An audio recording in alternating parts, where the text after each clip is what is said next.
Hello दोस्तों, आप सबका स्वागत है मेरे यूट्यूब चैनल में। आज की कहानी है कसक भाग 3। अभी तक आपने देखा नहीं क्योंकि मैं किसी से लगाव होने नहीं देता। बाकी मैं खुद को इतना बिजी रखता हूँ कि यह सब सोच ही नहीं पाता। लगाव मतलब दर्द तकलीफ जैसे कि तुम्हें हो रही है। प्यार में धोखा खाया है क्या तुमने, या किसी ने प्यार के नाम पर धोखा दिया? उसने पूछा तो उसकी आंखों में रह रहकर दर्द छलक आता है।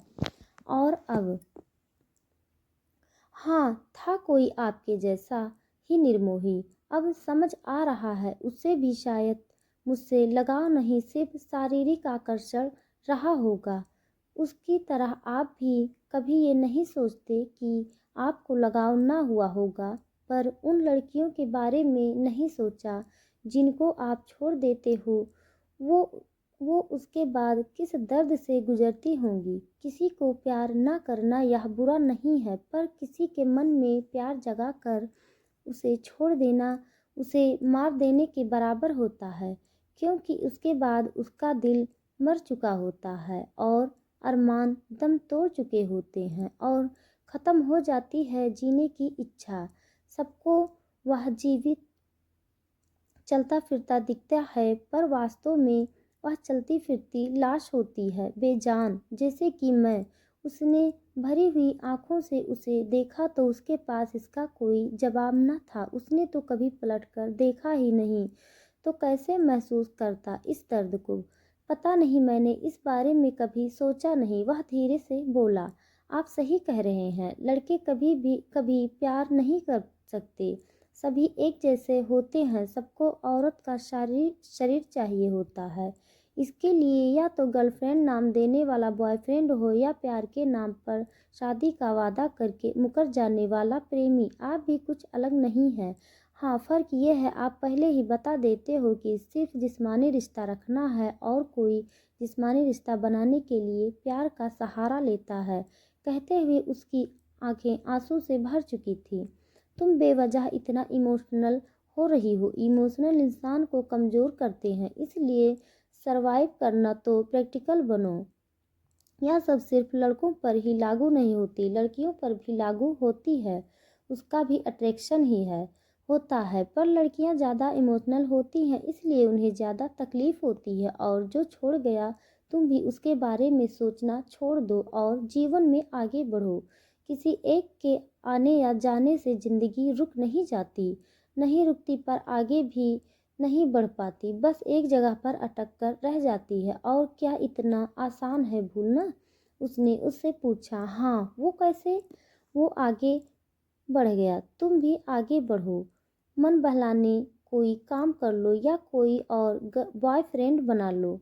इससे बढ़िया बदला कुछ हो ही नहीं सकता। उसने उसे समझाया। नहीं, किसी के साथ वन नाइट स्टैंड कर लो। वो क्या होता है? Blind date. जिसको तुम जानती नहीं उसके साथ एक रात बिताओ। इससे तुम्हारे दिमाग को सुकून मिलेगा और तुम्हें उसे भूलने में मदद मिलेगी। क्या बेहुदा बात कर रहे हैं आप? एक बात है, आपकी सोच बहुत ही घटिया है। एक ही जगह से शुरू होकर उसी पर जाकर ख़त्म हो जाती है। वह उस पर गुस्सा गई। ऐसा क्यों कह रही हो? आप ऐसे कैसे कह सकते हैं? मैं तो तुम्हारा दुख कम करने की बात कर रहा था। तुम मुझ पर ही गुस्सा कर रही हो। अपने धोखेबाज प्रेमी को भुलाने का सबसे अच्छा तरीका यही है। वह मुस्कुराया। बहुत ही वाहियात तरीका है। मुझे ऐसा कुछ नहीं करना, उसने साफ इनकार करते हुए कहा। मैंने तो तुम्हें हेल्प करना चाह रहा था। जिसने तुम्हें धोखा दिया उसे भुलाने में, पर लगता है तुम उसे अभी भी चाहती हो, उसे भुलाना ही नहीं चाहती, इसलिए किसी और के बारे में नहीं सोचना चाहती। आहाना ने उसकी तरफ देखा। उसकी होठों पर तिरछी मुस्कान थी। ऐसा नहीं है, मैं उससे अब नफरत करती हूँ। नहीं, तुम अब भी उसे चाहती हो। नहीं बोला? तुम उसके अलावा किसी और के बारे में नहीं सोचना चाहती। ऐसा नहीं है। नहीं है तो मुझे किस करो। वह खड़ा उठा और सीट के पीछे दोनों हाथ रख उसकी ओर झुका। किस्मी, उसके ऐसा कहते ही वह उसे आश्चर्य से देखने लगी। घबराहट भी होने लगी तो आंखें फाड़े उसे देखने लगी। नहीं कर सकती? उसने पूछा। नहीं। क्यों? आपको क्यों करें? आप में ऐसी क्या खासियत है? वह उसकी तरफ से नजरें हटाकर बोली तो वह हंसता हुआ वापस बैठ गया। क्यों नहीं कर सकती? मैं हैंडसम हूँ, जवान हूँ और बाकी तुम्हें पता चल जाएगा। वह शरारती हंसी हंसा। जवान? उसने सवालिया नज़र से उसे देखा। और क्या 33 ईयर का हूँ तो जवान नहीं हूँ क्या? मुझसे तो बहुत बड़े हैं और आप मुझे अकेली जानकर मेरा फ़ायदा उठाना चाहते हैं, पर मैं कोशिश करूँगी कि खुद को आपसे बचाकर रखूँ। उसकी बात पर वह फिर से हंस दिया। मुझसे डरने की ज़रूरत नहीं है क्योंकि मैं किसी के मर्जी के खिलाफ कुछ नहीं करता। हाँ, तुम्हारी मर्जी होती तो मैं कुछ सोच सकता था। उसने उसकी तरफ देखा पर वह चुप थी। ठीक है, अब मैं सोने जा रहा हूँ, तुम भी सो जाओ। जब तक उठोगी हम मुंबई पहुँच चुके होंगे। उसके कहने पर उसने गर्दन हिलाई। अब वह भी नीचे लेट गई। आंखों में नींद आई कि नहीं, पर कंपार्टमेंट में थोड़ी देर में मुंबई पहुँचने वाले हैं कि अनाउंसमेंट हुई तो वह उठ खड़ी हुई। मुंबई तो पहुँच गई, पर आगे क्या? उसके पास तो स्टेशन से बाहर जाने तक के पैसे नहीं हैं। यहाँ तक कि वैभव को कॉल करने के लिए भी 1 रुपया तक नहीं है। बिना पैसों के तो वह कुछ कदम भी नहीं चल पाएगी। सोच सोच कर दिमाग खराब हुआ तो मदद के रूप में सिर्फ सामने की सीट पर सोया व्यक्ति ही नजर आ रहा था जो गहरी नींद में था। खड़ी उठकर उसकी जेब टटोली तो पर्स निकला। उसमें काफ़ी सारे पैसे, क्रेडिट कार्ड, एटीएम कार्ड भी थे। यह सब अच्छा तो नहीं लग रहा था, पर मन में ग्लानि भी हो रही थी। पर उसे ऑटो के किराए के पैसे चाहिए, क्या करे? यह तो चोरी हुई। उस शख्स को उठाकर मांगेगी तो वो दे भी देगा, पर वह उसे नहीं उठाना चाहती थी। उसमें से 500 रुपये निकाले। पास में ही उसके पेपर्स पड़े थे, साथ में पेन भी पड़ा था। उसमें से फाड़कर एक पेपर का छोटा सा नोट लिखा और उसके पर्स में रखकर पर्स वापस जेब में रख दिया और अब ट्रेन रुकने का इंतज़ार नहीं करती। उस शख्स पर आखिरी कृतज्ञता भरी नज़र डाल वह पहले ही कंपार्टमेंट से बाहर आ गई। जैसे ही ट्रेन रुकी वह मुंह को छिपाती जल्दी ट्रेन से उतर गई। ट्रेन रुकी तो वह शख्स भी उठा, पर अहाना को वहां न देखकर थोड़ा शौक था। वह कब उतरी उसे पता ही नहीं चला।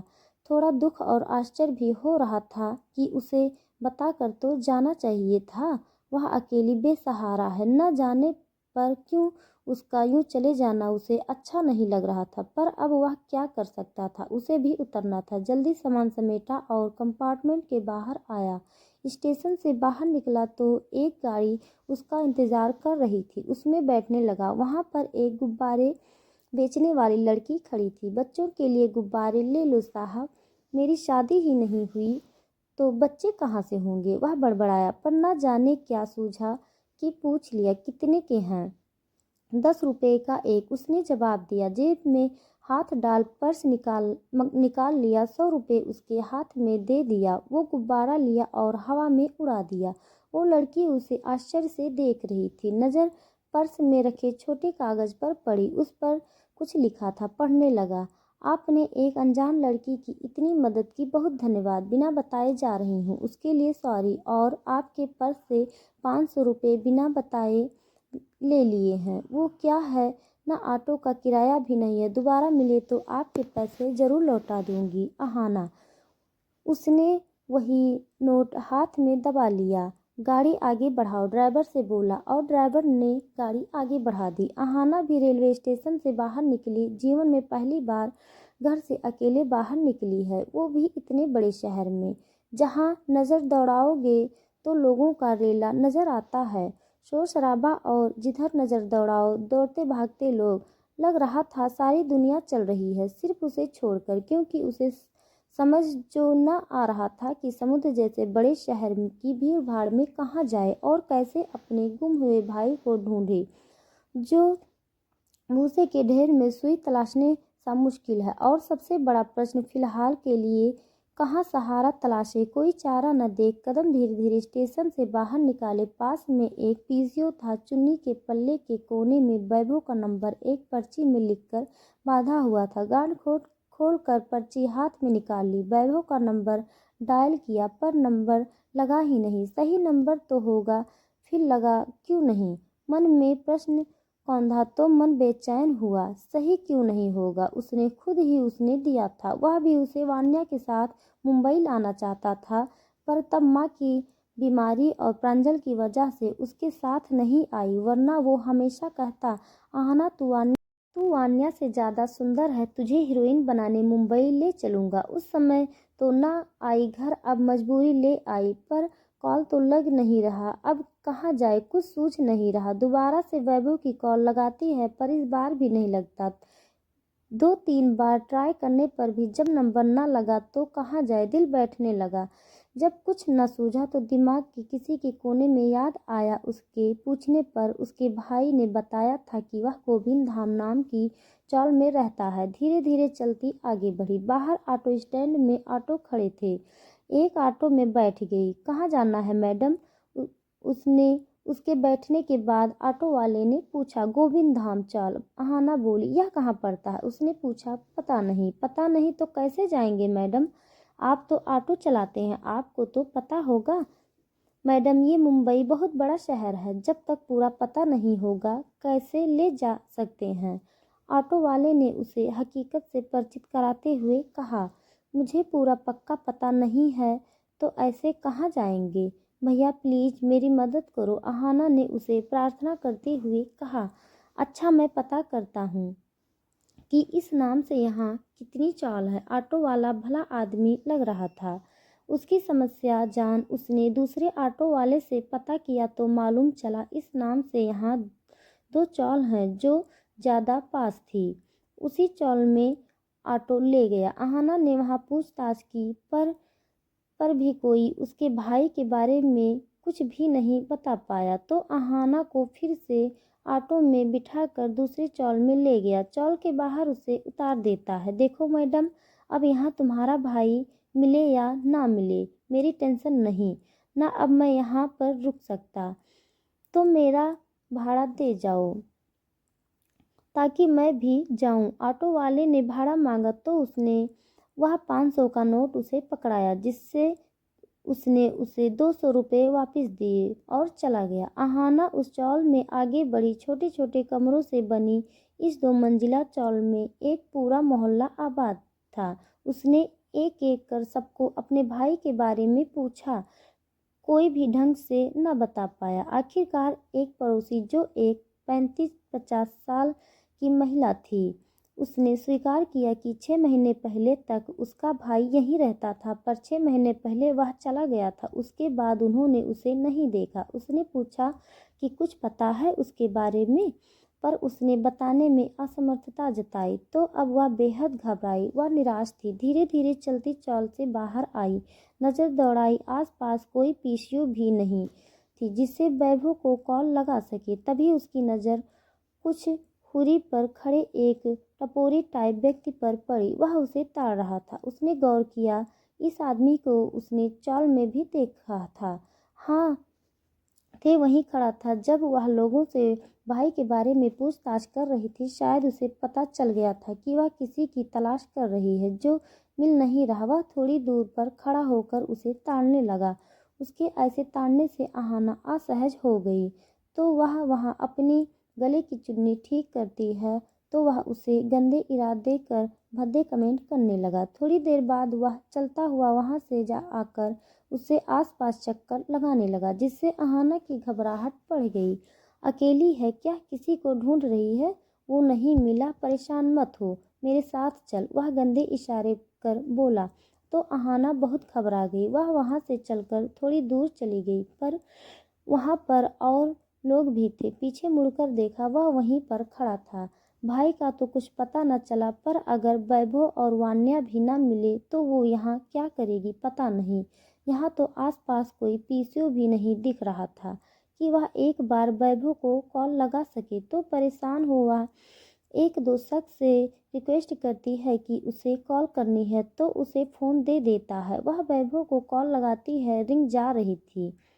हेलो। उस तरफ की आवाज़ सुनने की खुशी से आंसू छलक पड़े। वैभव, मैं अहाना। वह खुश होती बोली। अहाना, तुम कैसी हो? मैं ठीक हूँ। कहाँ हो? मुंबई। क्या? उसके मुंबई बताने पर वह चौंक गया। हाँ। कब आई? आज ही आई हूँ, आज ही आई हूँ। तुमने कहा था कि मैं वान्या से ज़्यादा सुंदर हूँ तो मुझे भी हीरोइन बना दोगे, तो आ गई मैं भी हीरोइन बनने। अहाना उससे बोली। अच्छा किया आ गई, मैं बहुत खुश हूँ। तू वहीं पर रुक, मैं अभी आता हूँ। ठीक है, आ जाओ। जगह पता कहाँ है तू अभी? गोविंद धाम चाल के बाहर। वहीं पर रह, कहीं और मत निकल जाना, मैं आता हूँ, कहकर उसने कॉल डिस्कनेक्ट कर दी। वैभव से बात करने के बाद घबराहट अब थोड़ा कम हो गई। वह उस शख्स को फ़ोन वापस करती है और एक कोने पर खड़ी होकर उसके आने का इंतज़ार करने लगी। थोड़ी देर खड़ी हुई होगी कि तभी उसकी नज़र उस शख्स पर पड़ी जो थोड़ी देर पहले उसे ताड़ रहा था, और अब उसने देखा उनकी संख्या एक से बढ़कर 4 हो गई थी। वो उसकी मजबूरी भांप चुके थे और ये भी कि वह अकेली और मजबूर है। वे धीरे धीरे उसकी तरफ बढ़ने लगे। अहाना ने मदद के नाम पर नज़र दौड़ाई, पर किसी को जैसे इस बात से फर्क ही नहीं पड़ता हो। उसने मदद के लिए बोला, पर कोई रुकने और उसकी मदद करने को तैयार नहीं हुआ। तो वह तेज तेज चलती आई। वहाँ पर कंस्ट्रक्शन का काम चल रहा था। ईंट हाथ में उठा ली। उसे ईंट हाथ में उठाया देख वो हंसने लगे और उसके चारों ओर गोल गोल चक्कर लगाने लगे। दूर हटो यहाँ से, वरना ईंट मार दूंगी। अहाना अब बुरी तरह घबरा चुकी थी, तो अपने बचाव में बोली, पर उनके होठ पर मुस्कान थी।